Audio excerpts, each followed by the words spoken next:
గుంటూరు జిల్లాలో వరి కాకుండా ప్రత్యామ్నాయ పంటలపై రైతులు దృష్టి సారించాలని గుంటూరు జిల్లా కలెక్టర్ సాయికాంత్ వర్మ తెలిపారు. గత 2 నెలల్లో 38% లోటు వర్షపాతం నమోదైందని చెప్పారు. కృష్ణానది నుండి ఆశించినంతగా నీటి ప్రవాహం రాలేదని, ఈ నేపథ్యంలో వరి పంట కాకుండా ప్రత్యామ్నాయ పంటలను మాత్రమే సాగు చేసుకోవాలని విజ్ఞప్తి చేశారు. అదేవిధంగా పంటల బీమాకి మరొక 2 రోజులు మాత్రమే అవకాశం ఉందని, రైతులు అవకాశాన్ని సద్వినియోగం చేసుకోవాలని సూచించారు. ముందుగా గుంటూరు జిల్లా ప్రజలందరికీ, మన జిల్లాలో ఉన్న రైతాంగం అందరికీ కూడా ఒక అడ్వైజరీ ఇవ్వడం కోసం ఈరోజు మనము కలెక్టరేట్లో ఈ ప్రెస్ కాన్ఫరెన్స్ ఏర్పాటు చేసుకోవటం జరిగింది. అయితే గత 2 నెలల నుంచి మనం వర్షపాతం చూసినట్లయితే we're running in a deficit. June జూలైకి కలిపి మనం దాదాపు 38% డెఫిసిట్లో ఉన్నాము. ఒక్క జూలై నెల వర్షాలు ఒక్కటే సుమారు 50% వరకు మనం డెఫిసిట్లో ఉన్నాం as for as Guntur district is concern.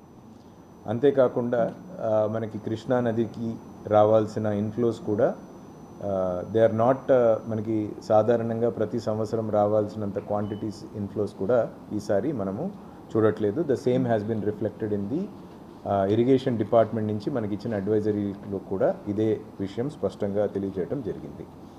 అయితే మన జిల్లాలో ఉన్నటువంటి కేడబ్ల్యూ కెనాల్, ఎన్ఎస్పి, గుంటూరు ఛానల్ కింద మొత్తం కలిపి సుమారు 3 లక్షల ఎకరాలు సాగుకు ఉంది.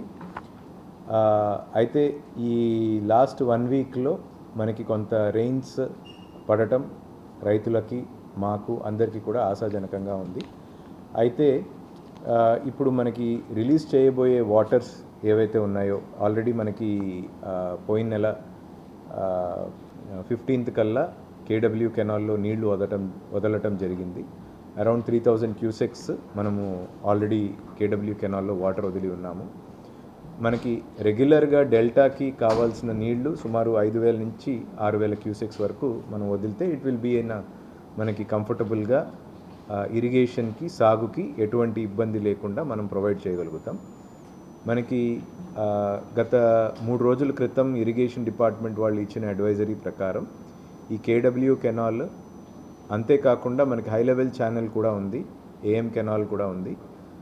సో వీటిలో కూడా రిలీజ్ చేసినటువంటి వాటర్ అది ప్రాముఖ్యంగా డ్రింకింగ్ వాటర్ పర్పస్ కోసం రిలీజ్ చేయటం జరిగింది. అంతేకాకుండా ఇప్పుడు ఎన్ఎస్పి కూడా రిలీజ్ ఆఫ్ వాటర్ జరుగుతుంది, but it is also largely for drinking water.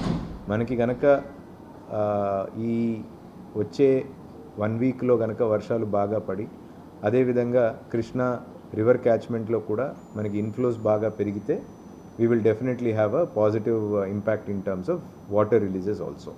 అయితే ఇప్పటి వరకు ఉన్న వర్షపాతం, అదేవిధంగా కాలువల్లో ఉన్న నీటి విడుదలని దృష్టిలో పెట్టుకొని రైతులందరికీ కూడా 2 విజ్ఞప్తులు అడ్వైజరీ ఇవ్వటం కోసం ఈరోజు ఈ ప్రెస్ కాన్ఫరెన్స్ ఏర్పాటు చేయడం జరిగింది.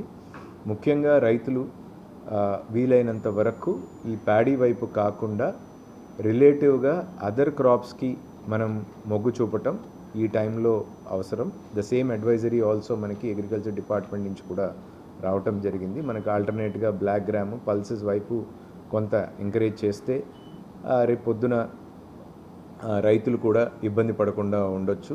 ఇది మొదటి అడ్వైజరీ. రెండవది ఏంటంటే ముఖ్యంగా ఈరోజు రేపు 31st వరకు మనకి పంట బీమా ఎన్రోల్మెంట్కి అవకాశం ఉంది. సో ఈ ఎల్నీనో దృష్టిలో పెట్టుకొని ఈ వెదర్ క్రాప్ ఇన్సూరెన్స్ పైన రైతులందరికీ కూడా విజ్ఞప్తి ఏంటంటే తప్పనిసరిగా పంట బీమా అనేది చేయించుకోవాలి. రేపు పొద్దున ఈ ఎల్నీనో ప్రభావం వల్ల అనుకున్న మేరకు వర్షపాతం రాని పక్షంలో రైతులు ఎవరూ కూడా పంట నష్టం జరగకుండా, రైతులకి ఆర్థికంగా ఇబ్బందులు కలగకుండా ఈ పంట బీమా ఎంతో సహాయకరంగా ఉంటుంది. సో రైతులందరికీ కూడా విజ్ఞప్తి ఏంటంటే ఈరోజు రేపు ఉన్న ఈ చివరి అవకాశాన్ని సద్వినియోగపరచుకొని